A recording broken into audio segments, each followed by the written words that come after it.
छोटी सी गिलहरी, गिलहरी भी बालू डाल रही थी, उस सेतु में बालू डाल रही थी। बालू क्यों डाल रही है? राम जी ने कहा गिलहरी क्या कर रही हो? गिलहरी ने कहा सरकार मैं इतनी बड़ी तो नहीं हूं कि पत्थर उठा उठा कर डालूं, इसलिए मैं छोटे से शरीर से बालू के कुछ कण उठाकर डाल रही हूं, ताकि आप चलें तो ये पत्थर नुकीले हैं, आपको कहीं चुभ ना जाएं, इसलिए मैं बालू डाल रही हूं ताकि आपके पांव में कोई तकलीफ ना हो। राम जी ने उसे पकड़कर हाथ फेरा। आज भी गिलहरी के शरीर में जो 3 सफेद धारियां हैं, कहा जाता है वो राम जी की उंगलियों के निशान है ना।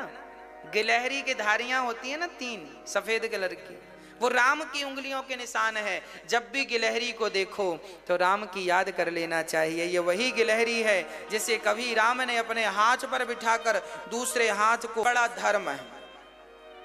हम गिलहरी बनकर ही सेवा करें, हम ना बने बड़े। आज तक गिलहरी को जब भी राम कथा सुनाते हैं कोई भी, तो आज तक जब जब कथा सुनाई गई इस गिलहरी का जिक्र जरूर किया गया। क्यों किया गया? क्योंकि उस राम सेतु में इसका भी छोटा सा योगदान था। बस मेरी मां गौरी गोपाल वृद्धाश्रम में मां रहती हैं। इस आश्रम के निर्माण में जिन जिन ने अपना योगदान दिया, गिलहरी ने योगदान दिया। कल हमारे गुरुजी कथा सुना रहे थे। कल हमारे गुरुदेव ने कहा कि बेटा श्री हमारे जो संत ऋषि हुए हैं ना, श्री वल्लभाचार्य जी, वल्लभाचार्य जी जो थे, इनके एक शिष्य हुए हैं बड़े अवधूत, ऐसे बिना कपड़ों के रहा करते थे और बड़े उच्च कोटि के भगत थे। तो उन्होंने वल्लभाचार्य जी ने अपने मंदिर के पुजारियों से कहा कि यदि ये कभी भी आ जाए और किसी भी वक्त भोजन मांगे तो इसे भोजन जरूर देना। आपको पता होना चाहिए वल्लभाचार्य जी के जो ठाकुर जी थे, मंदिर में भगवान थे, वो साक्षात प्रकट होकर रोटियां खाते थे, भोग लगाते थे। ऐसे वल्लभाचार्य जी उच्च कोटि संत थे। इनकी साधना इतनी थी कि भगवान आते थे इनके हाथ से खाते थे। एक दिन वल्लभाचार्य जी ने पुजारियों से कहा कि सुनो, ये आ जाए तो कभी भी इसको भोग दे देना, भोजन दे देना। एक दिन क्या हुआ, भगवान की थाल सज रही थी भोग की, तभी वो अवधूत बाबा जी संत जी आ गए। तो पुजारियों को याद आ गया कि ये तो गुरुजी ने कहा था कि इसको खिला देना। अब गुरुजी थे नहीं, तो पुजारियों ने वो सारी थाल जो भगवान के लिए थी खोल के रख दी। अवधूत साधु ने खूब छक के खाया, सब बढ़िया खाया, खूब पेट भर के खाया, सब मजे से खाया। पुजारियों ने फिर दूसरी रसोई बनाई, थाल सजाई और तुलसी पत्ते डाले और भगवान के सामने गए। तो आज भगवान प्रकट ही नहीं, भाई रोज खाने आते थे, भगवान आज नहीं आए। वल्लभाचार्य जी के पास सूचना गई कि प्रभु आज तो आए नहीं भगवान जी। तब वल्लभाचार्य जी दौड़े दौड़े गए, हे प्रभु जी क्या अपराध हो गया, हे प्रभु जी क्या अपराध हो गया, आज आप क्यों नहीं आ रहे हैं। तब भगवान आकर बोले, वल्लभाचार्य जी क्या बताऊं, आज पुजारियों ने हमें इतना खिला दिया, इतना खिला दिया कि आज पेट में बिल्कुल जगह नहीं। थाली लिए खड़े हैं। भगवान ने कहा वो जो भक्त था अवधूत, आज मैं उसके भीतर ही था। आज मैं, भगवान भी कभी कभी अपने भक्तों के भीतर रमण करने के लिए पहुंचते हैं। भगवान कभी कभी ना विचरण करने अपने भक्तों के हृदयारण्य में जाते हैं। हृदय का आरण्य मतलब हृदय रूपी जंगल जो है, कभी कभी भगवान हृदय रूपी जंगल में विचरण करने जाते हैं। भगवान बोले आज मैं उसके हृदय में विचरण कर रहा था, तभी उसने बढ़िया भोजन किया तो मैंने कर लिया। कहने का अर्थ यह है मेरी माँ कि भगवान सदा भक्तों के हृदय में रहते हैं। भक्त का पेट भर जाए तो भगवान का पेट अपने आप भर जाता है। जिस नाम के बल पर पत्थर नहीं डूबे, उस नाम के बल पर हम और आप क्या डूब जाएंगे। इसलिए भगवान के नाम का बहुत विश्वास रखा करो। मंत्र जाप मम दृढ़ विश्वास। राम जी आगे चले। राम जी ने देखा कि रावण एक पर्वत पर, उसका एक विशेष स्थान था, वहां नाच गाना सुन रहा था। तो राम जी जहां रुके थे समुद्र पार तंबू लगाकर, वहां पर कुछ चमक रहा था। तो राम जी ने विभीषण से पूछा, क्यों भाई विभीषण जी, ये क्या चमक आ रही है? तब विभीषण जी ने कहा, प्रभु माता मंदोदरी के कानों के बालों की चमक है ये। अब सोचो, माता मंदोदरी ऐसे बाले पहना करती थी जिसकी चमक पूरी लंका में जाया करती थी। हाँ, खबर लगी राम जी आ गए। अब तो राम जी पार हो गए और रावण देखो फिर भी निश्चिंत है।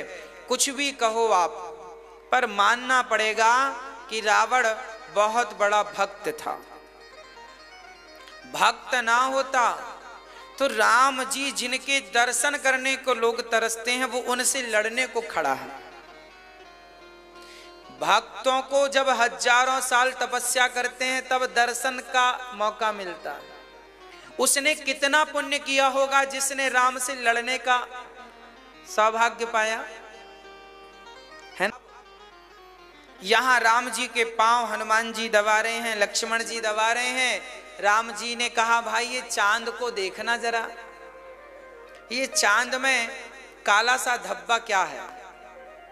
तो सबने अपने अपने ढंग से उत्तर दिया, चांद में काला। आपने भी बचपन में चांद को देखा, अभी भी देखा, पर बचपन में काफी ख्याल आता था ये चांद कहाँ। हमारे गांव में एक बूढ़ी माँ रहा करती थी, हम बच्चे थे तो उनके पास जाया करते थे। अम्मा से पूछा, मैया ये चांद, छोटे थे हम और हमारे संग और भी बच्चे थे, तो हमने पूछा, मैया ये चांद, ये ऊपर क्या है ये? तो वो कथा सुनाती थी, बेटा ये चांद बादल पहले बिल्कुल नीचे रहा करते थे, तो उसको गुस्सा आया और उसने एक झाड़ू मारी चांद पर, तो बादल पूरा ऊपर भी चला गया और झाड़ू का निशान वो दाग चांद का। राम जी ने भी पूछा सुग्रीव से, कहो भैया ये क्या है? तो सुग्रीव ने अपने ढंग से उत्तर दिया, नाथ जैसे मेरे भाई की छाया मेरी पत्नी पर पड़ गई थी, जैसे मेरे भाई की छाया मेरे राज्य पर पड़ गई थी, उसी प्रकार पृथ्वी की छाया पड़ रही है इस पर। चलिए हनुमान जी का उत्तर बड़ा, हनुमान जी से पूछा ये चांद में दाग क्या है? तब हनुमान जी ने कहा, प्रभु ये चांद में जो दाग है वो दाग नहीं है, जरा ध्यान से देखो तो उसकी कालीमा सांवली है। आपका चिंतन करता है तो आप बस गए हैं उसके दिल में, तो वो छवि देखिए। हनुमान जी से सीखो, हनुमान जी चांद में भी राम का दर्शन करते हैं। कहने का अर्थ ये है कि भगवान का प्रेम से इतना भजन करो कि जहां देखो वहां बस राम ही नजर आए, वहां भगवान ही न, हम जिसे देखना चाहते हैं वो नजर आए, वो नजर आना चाहिए। बस यही है भक्ति, यही है भक्तों के लक्षण। हम बिहारी जी को देखना चाहते हैं तो आपकी आंखों में काली पुतली है, वो बिहारी जी, हाँ वो बिहारी जी का स्वरूप है। अरे काला कोई भी रंग देखो, उस काले रंग में किसका दर्शन कर लो, क्योंकि बिहारी जी जगन्नाथ जी बाल काले, अरे जहां दर्शन करो बस वही बिहारी जी हो, बस बिहारी जी। अब राम जी ने कहा एक मौका और रावण को देना चाहिए सुधरने का। तो हनुमान जी तो गए हैं, अब कौन जाए समझाने? अंगद जी गए, अंगद जी गए, अंगद जी बड़े चतुर हैं। अंगद जी गए, रावण के यहां गए, अपना गदा बाहर कर दिया, हनुमान जी गए। रावण ऊपर बैठा है, सेना सजी है और अंगद जी खड़े हैं, बात कर रहे हैं। रावण बोला, बंदर कौन है?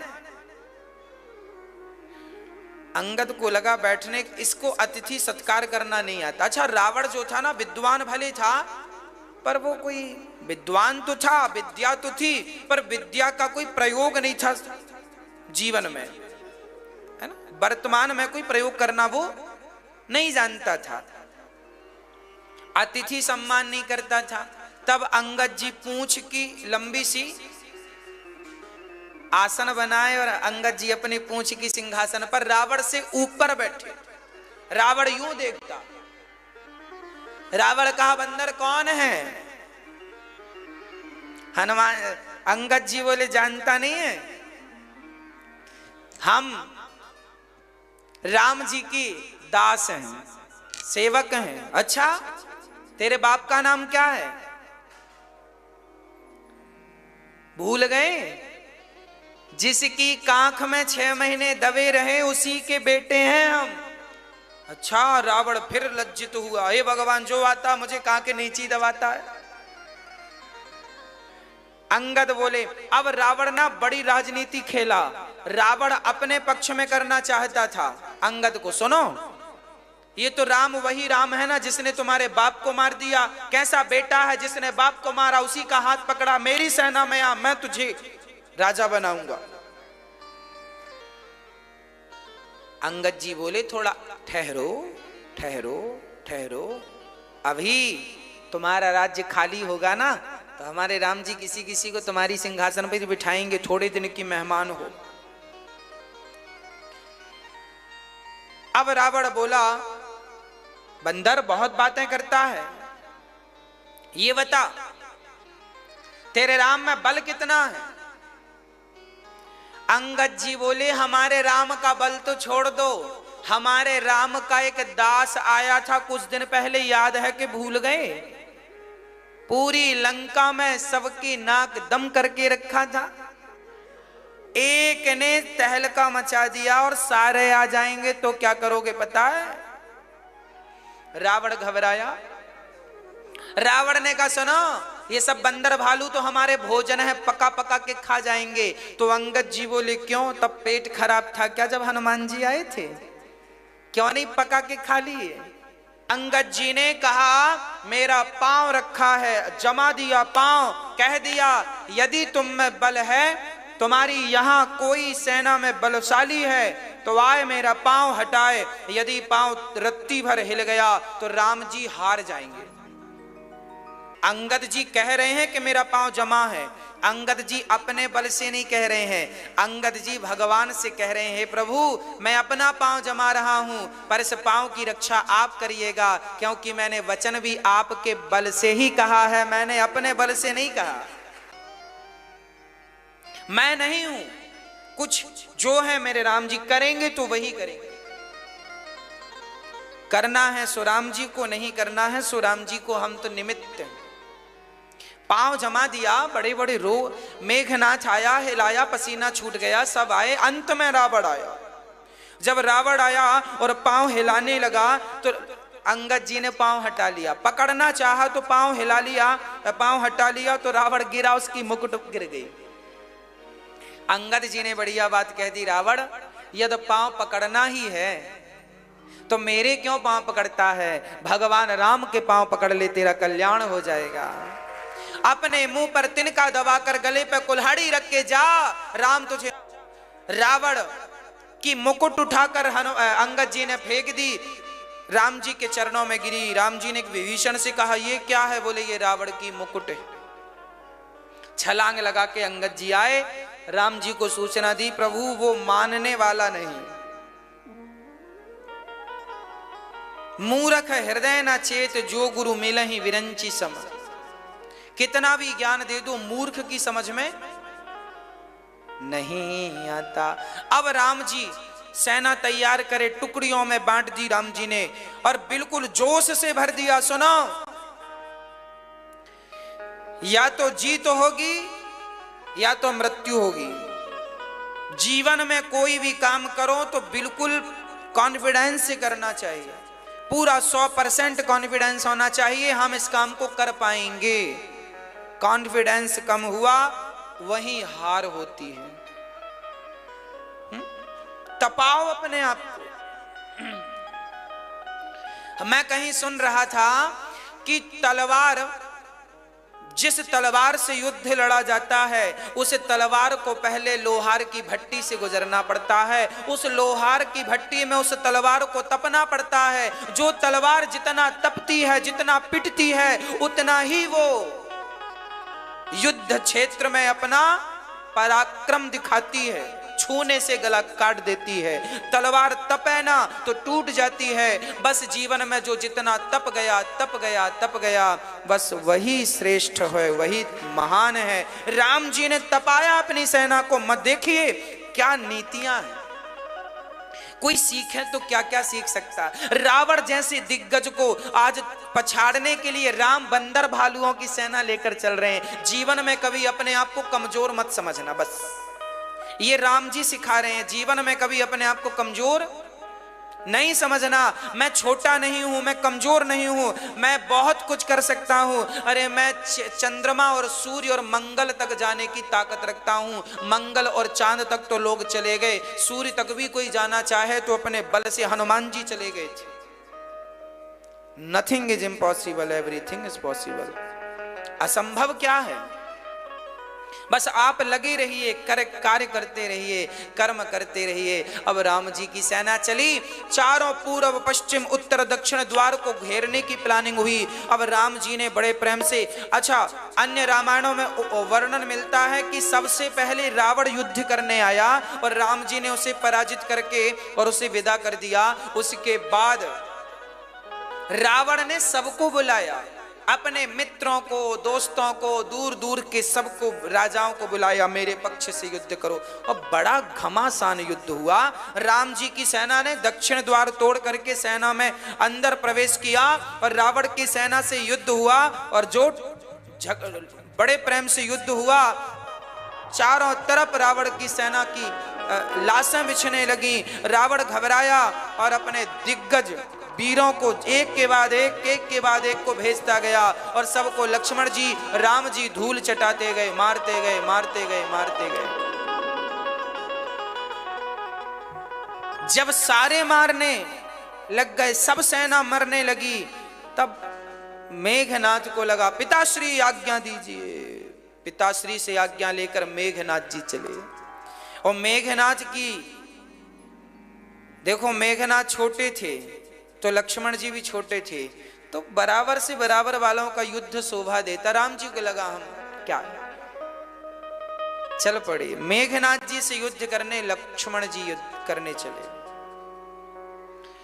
लक्ष्मण जी युद्ध कर रहे थे, पर मेघनाथ बड़ा मायावी था और लक्ष्मण जी सब जानते थे, पर वो माया का आश्रय लेना नहीं चाहते थे।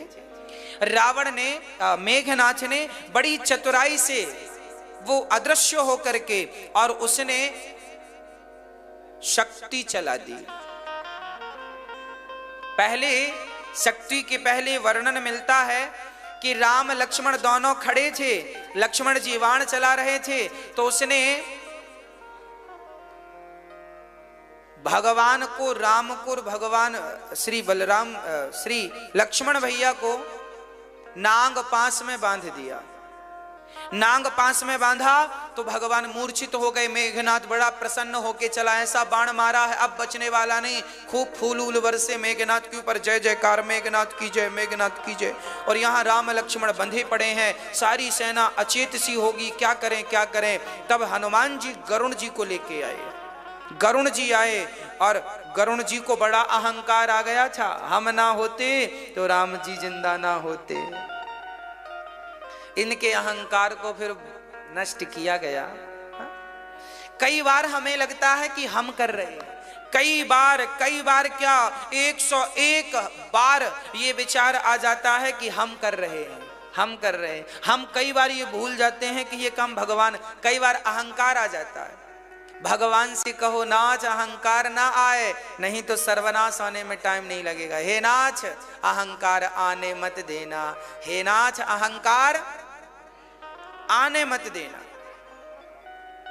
अब बड़े प्रेम से भगवान नागपाश से मुक्त हुए, जीवित हुए। मेघनाथ फिर युद्ध करने चला और अब की बार माया शक्ति छोड़ी। लक्ष्मण जी शक्ति वो शक्ति एक्चुअली मेघनाथ ने विभीषण को मारने के लिए चलाई थी, पर विभीषण जी की रक्षा करने के लिए भगवान ने वचन ले रखा है कि जो संपत्ति शिव राव नहीं दीन दिए दसमाछ, सोई संपत्ति विभीषण नहीं सकुच दीन रघुनाथ। घबरा गए लक्ष्मण जी, घबराए कि यदि विभीषण जी मर गए तो राम का वचन मिथ्या हो जाएगा। राम ने कहा था विभीषण मैं तुम्हें लंका का राजा बना दिया। अब यदि मेघनाथ ने मार दिया होता, लक्ष्मण बने लगे। खबर मिली, मेघनाथ ने उठाना चाहा लक्ष्मण को, पर वो पृथ्वी धारण करने वाले शेषावतार हैं, कैसे हिलते। हनुमान जी ने उठाकर राम की गोद में, हाँ लक्ष्मण भैया। राम जी रोए। जब राम जी वनवास आने लगे हैं ना, तो कौशल्या जी ने कहा था राम लक्ष्मण को लेकर जा रहा है, जैसा ले जा रहा है वैसा ही लेकर आना, यदि कुछ हुआ वापस तुम भी मत आना, ये कौशल्या जी ने कहा था। हा? अब राम जी रोए, मैं क्या मुंह दिखाऊंगा अपनी माँ को, हा लक्ष्मण मुझे छोड़कर चले गए। अब चिंता होने लगी, क्या करें क्या करें क्या करें। तब हनुमान जी को कहा कोई वैद्य मिल जाए तो काम बने। विभीषण जी ने कहा लंका में वैद्य है पर वो इलाज करेगा नहीं। हनुमान जी बोले पहले लाएं। तो वैद्य जी को लेने गए। सुखैण वैद्य से कहा चलोगे? ना ना मैं ना चलूंगा। हनुमान जी उसका पूरा घर उठा के ले आए। अच्छा घर उठा के क्यों ले आए? यदि वैद्य को लाते तो वो बहाना कर सकता था हम तो दवाई लाना भूल गए। हनुमान जी बोले सुनो सब ही ले, घर ही ले चलो, तो दवाई की झंझट घर में ही होगी। दवाई पूरे डॉक्टर घर समेत उठा के ले आए हनुमान जी। देखिए हनुमान जी कितना विशाल सोचते हैं। आपसे हम कहें ये कर लो तो आप उतना ही करते हैं, जबकि इर्द गिर्द और बड़ी सोच रखी कितना अच्छा आप कर सकते हैं उस काम को। हनुमान जी हर काम को कितना बढ़िया करते हैं। वैद्य जी को बुलाए, वैद्य का घर सहित लेके आए, घर भी ले आए। वैद्य जी से कहा चलो इलाज करो। वैद्य जी बोले हम राक्षसों के हैं।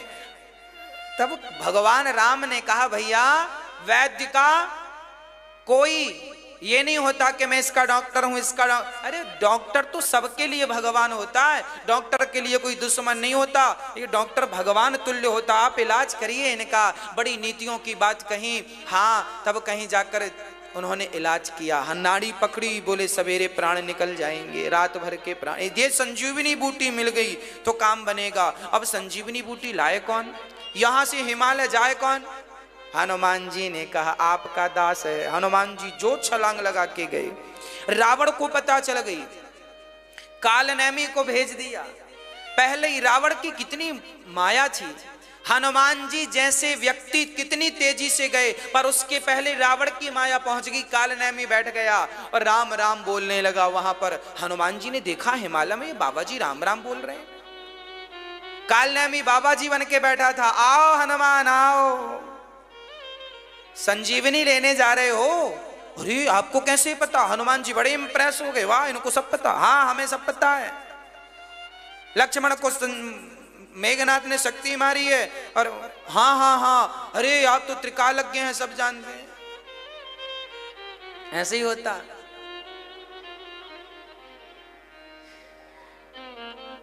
ऐसे ढोंगियों से भी जरा बच के रहिएगा। ये कालनेमी है। समाज में कालनेमी यही है, झूठ बोलने वाले। आप सभी ये कथा अपने मोबाइल यूट्यूब पर जरूर देखिए। आगे की कथा रावण मरण और राम जी का राज्य तिलक, भरत मिलाप।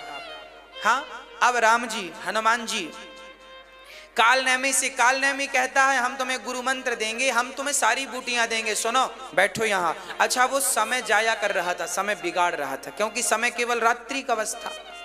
चलो बड़े प्रेम से हनुमान जी गुरु मंत्र, गुरु जी गुरु मंत्र दो। हाँ हाँ पहले नहाओ। हनुमान जी नहाने चले गए। जब नहाने गए तो वहां एक मगरी ने पांव पकड़ लिया, मादा। हनुमान जी ने उसका मुंह फाड़ा, एक कन्या बनी। बोले महाराज ये कपटी है, मुझे श्राप से मगर बनना पड़ा था, पर आपके हाथों मेरी मुक्ति लिखी थी और आपने मुक्त किया। अब हनुमान जी बोले कालनेमी है। कालनेमी बोला नहा के आ गए? हाँ हाँ स्नान कर लिया। तो चलो बैठो गुरु मंत्र लो। हनुमान जी बोले पहले गुरु दक्षिणा तो ले लो। अरे पहले गुरु मंत्र लोगे तब तो दक्षिणा दोगे ना। ना हम उल्टा करते, पहले दक्षिणा देंगे। हनुमान जी ने निकाली दाढ़ी वाड़ी सब और उठा के पटक दिया कालनेमी को। कालनेमी का गोविंदाय नमो नमः से ये पहचान है। अब हनुमान जी ने देखा कि ये भी चमक रही है, ये भी कहीं मैंने ये तोड़कर दिया और कहीं कह दिए कि ये नहीं है। तब फिर हनुमान जी ने यहां फिर वही वैद्य जी वाला दिमाग लगाया। पूरा पहाड़ नीचे से निकाला और सारी संजीवनियां वहां पहाड़ पर्वत राज से आज्ञा ली कि राम की सेवा में बूटियां जा रही हैं, ठीक ठीक से रहें ये। हाँ अच्छा, वो पहाड़ हनुमान जी ने वापस लाके भी रखा था, याद रखिएगा। वो लंका में नहीं रहा। वो हनुमान जी जब गए, चलो पर्वत लेकर चले, तो अयोध्या से राम जी गुजरे, हनुमान जी गुजरे। भरत जी ने देखा कि कोई बंदर जा रहा है। सेना ने कहा एक बाण मारा, राम राम कहते हुए हनुमान जी तो नीचे गिर गए। उस पहाड़ को हनुमान जी के पिता पवन देव ने संभाल के रखा। हवा ने वो आकाश में ही रहा, हनुमान जी नीचे गिरे। भरत जी ने कहा आप कौन है? अच्छा, अयोध्या में हनुमान जी नीचे गिरे, इसका क्या अर्थ है? मानो भाव यह है कि हे हनुमान जी, आप कहीं से भी ऊपर ऊपर से गुजरे तो चले, पर अयोध्या में तो नीचे आए। अयोध्या में ऊपर से मत जाइए, नीचे आइए। क्यों? क्योंकि ये वही अयोध्या है जिसने भगवान को ऊपर से नीचे खींच लिया। तो आप तो भगवान के भक्त हैं। जब वो इस धरती पर नीचे आई को देखकर गले लगाकर भरत जी रोए, यादें ताजा हो गईं। मेरे राम जी पर इतना संकट, लक्ष्मण जी मरे पड़े हैं, सीता जी का हरण हो गया है। लक्ष्मण जी भारत जी बोले एक बाण चलाऊंगा रावण मर जाएगा। भारत जी वहीं से बाण चलाते तो रावण मर जाता। हनुमान जी ने रोक दिया, प्रभु इतना सब किया है, थोड़ा सा सब्र रखिए और विश्वास करिए। अब भरत जी देख रहे हैं कि हनुमान जी लेट हो रहे हैं, सूर्य उदय का टाइम है और ये संजीवनी गई नहीं। तब भरत जी ने कहा मेरे बाण पर बैठ जाओ। भरत जी को देखकर हनुमान जी को लगा ये दुबले पतले, ये मुझे अपने बाण पर बिठाएंगे। अच्छा, हनुमान जी को भी ना थोड़ा सा आ गया था अहंकार कि देखो मैंने पहाड़ उठा लिया, ये हूं वो हूं। और भरत जी को हनुमान जी बड़े हल्के में ले रहे थे, क्योंकि हनुमान जी की भरत जी से कोई भेंट नहीं हुई थी ना, हल्के में ले रहे थे। और भरत जी तो प्रबल भक्त हैं, भक्त श्रोमणी श्री भरत जी। अपने बाण पर बिठाया। हनुमान जी को जितनी वेग से हनुमान जी पहुंचते उससे कई गुना तेजी से बाण ने पहुंचा दिया और हनुमान जी रखे। वैद्यराज ने बूटी निकाली और उसका रस निकालकर जो लक्ष्मण जी के मुख पे डाला, चेतना आ गई, जय जयकार होने लगी। राजा जी उठे, जय जयकार। दूसरा दिन हुआ, फिर मेघनाथ को खबर लगी जिंदा हो गया। अब की बार मेघनाथ गया युद्ध करने, पिताश्री अब मार कर आऊंगा। और मेघनाथ उस समय यज्ञ करके गया था, यज्ञ कर रहा था। वो यज्ञ पूरा हो जाता तो वो अमरता ही नहीं। तब उस यज्ञ को विध्वंस करने के लिए हनुमान जी लक्ष्मण जी गए, यज्ञ को विध्वंस किया। और मेघनाथ ने अब की बार सारी ताकत, नारायणास्त्र, ब्रह्मास्त्र, सुदर्शना सब चलाए, पर सब लक्ष्मण जी को प्रणाम करके जा रहे थे। मेघनाथ गया दौड़ा दौड़ा, पिताश्री पिताश्री। पिता ने कहा क्या हुआ? अरे बोले वो लक्ष्मण भगवान है, मैंने ब्रह्मास्त्र चलाया प्रणाम करके आ गया, सुदर्शनास्त्र चलाया, ये चलाए वो चलाए, इनका कोई तोड़ नहीं था। ये भगवान है जिनको ये अस्त्र भी प्रणाम कर रहे हैं। अच्छा, मेघनाथ देखो समझ गया और वही रावण को समझाना चाहे, पर रावण बोला अच्छा तुम्हें अब मौत से भय लगने लगा है, जो चूड़ियां पहन के घर बैठो तुम्हारा बाप जाएगा।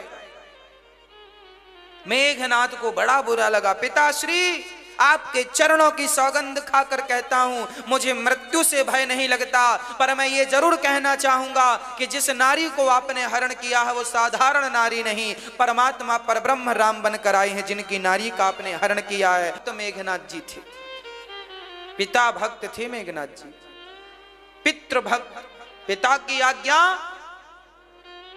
अच्छा, रावण भी सब जानता था, पर रावण को लगा मेघनाथ यदि कह रहा है भगवान, मैंने मान लिया और मैं शरण में चला गया तो हम बच जाएंगे, पर बचने से फायदा क्या, राम के हाथों मरेंगे तो गति होगी, बचने से ये मेघनाथ मर जाएगा लक्ष्मण के हाथ से तो सदगति हो जाएगी।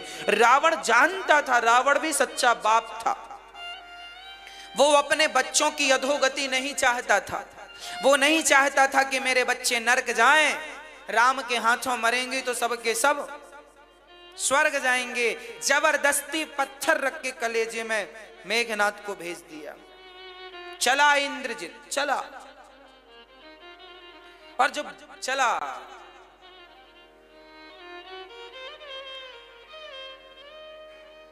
जो बाण चलाया लक्ष्मण जी ने,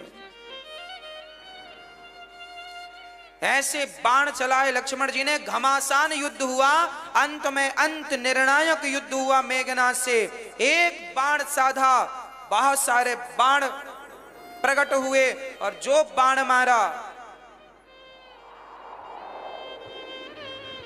दो बाण जाकर के मेघनाथ की दोनों भुजा काटते हैं, एक बाण जाकर के मेघनाथ का सिर काटता है, और एक हाथ जाकर के सिलोचना के सामने गिरता है, और मेघनाथ का सिर वहीं पड़ा है, धड़ वहीं पड़ा है, दूसरा हाथ जाके रावण के सामने गिरता है। रावण ने देखा ये मेरे भाई, ये मेरे बेटे का हाथ मेघनाथ मारा गया।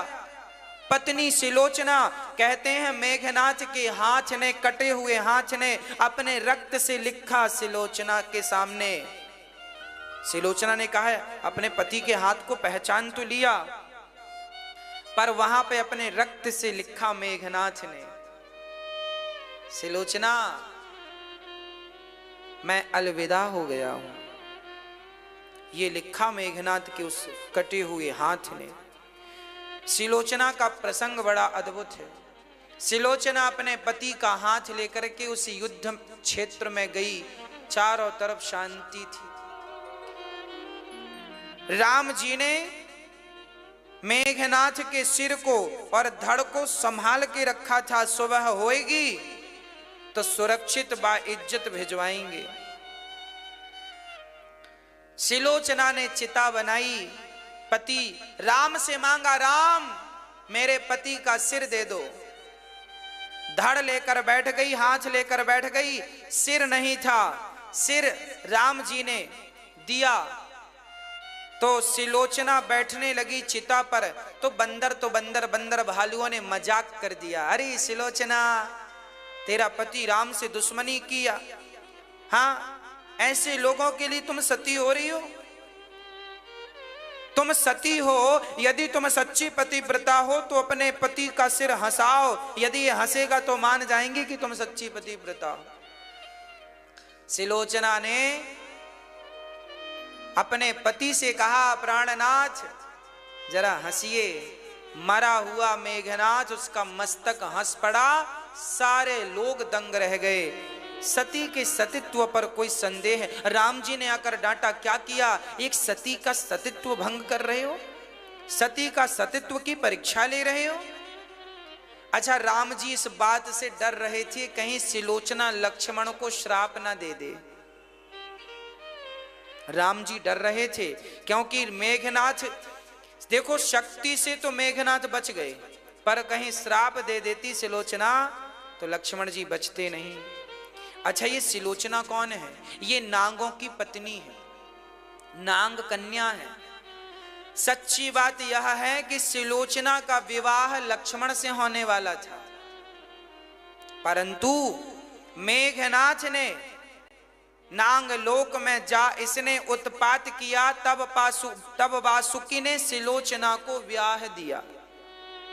ना चाह करके जबरदस्ती सिलोचना का इसने हरण कर लिया, और फिर धर्म बिल्कुल बराबर था, 50-50। फर्क इतना था कि उर्मिला के पति धर्म का साथ दे रहे थे और सिलोचना के पति अधर्म का साथ दे रहे थे। दोनों पत्नियां, लक्ष्मण जी की और मेघनाथ जी की, दोनों की पत्नियां उच्च क्वालिटी की पतिव्रता थी। ऐसी पतिव्रता नारी अब इस पृथ्वी को मिलना बड़ा कठिन है। दोनों सर्वश्रेष्ठ थी, पर परिणाम क्या हुआ? रावण का साथ देने से उसकी शक्ति क्षीण होती गई और राम का साथ देने से उनका बल बढ़ता गया। मैं कमजोर क्यों ना हूं, मैं कमजोर हूं, पर मैं सत्य के साथ लगा हूं तो मेरा अपने आप बल बढ़ता जाएगा, क्योंकि मैं सत्य के लिए लगा हूं। और कोई कितना भी बलशाली क्यों ना हो, असत्य के लिए काम करता हो तो वो एक दिन निर्बल होकर के नष्ट हो जाएगा। और